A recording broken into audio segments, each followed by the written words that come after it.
We explain some IT and cybersecurity terms in easy language. Today we're looking at what are administrative privileges.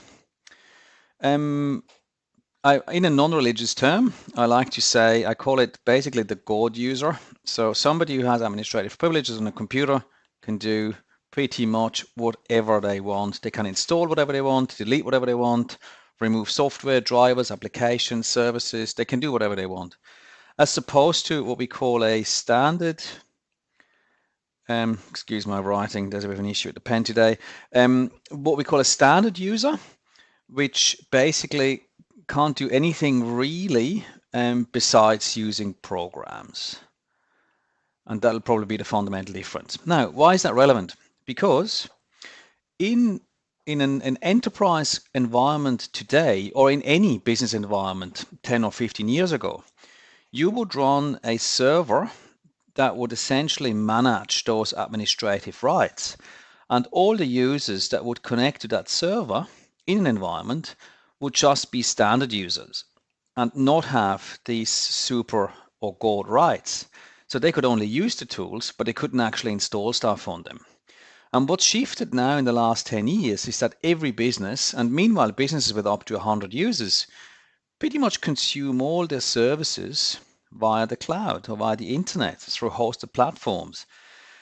And because of that, unfortunately, most users in small and medium businesses today are local administrators and have administrative rights. And because of that, can do whatever they want, including the execution of ransomware and other nasties. And that's where the security bungle's coming in. So in a nutshell, the IT industry in the last 10 years has moved greatly to accommodate cloud software and cloud delivery, but the ugly stepchild left behind has been the security aspect of that. Sorry. Why is that changing? Why is that important? Number one, if you were to restrict administrative privileges, the first thing you do is you pretty much make ransomware a thing of the past. And I can't say 100% because there's never 100%, but pretty much the majority of ransomware today is essentially introduced by end users. Actually, 9 out of 10 successful cyber attacks are induced by a user. And with administrative privileges removed, you pretty much remove those 9 out of 10 incidents, or the majority of them anyway, in particular ransomware.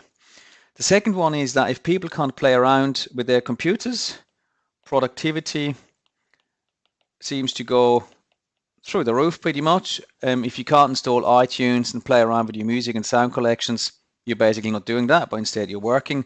Last but not least, we have a massive drop in support volume, and that's because, again, if end users can't install iTunes or random games or whatever else, they basically don't bugger up their computers. So support volume down, productivity up, ransomware a thing of the past in most instances. So removal of administrative privileges, an absolute must from a point of view of cybersecurity, which is also why it is one of the essential 8 controls that the Australian Cybersecurity Centre recommends you implement.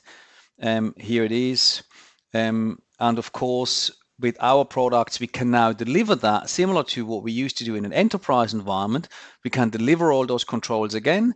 The same way you consume your files and your email via the cloud, we can now also deliver cybersecurity via the cloud. If you have any questions, call us anytime. Thank you for your time.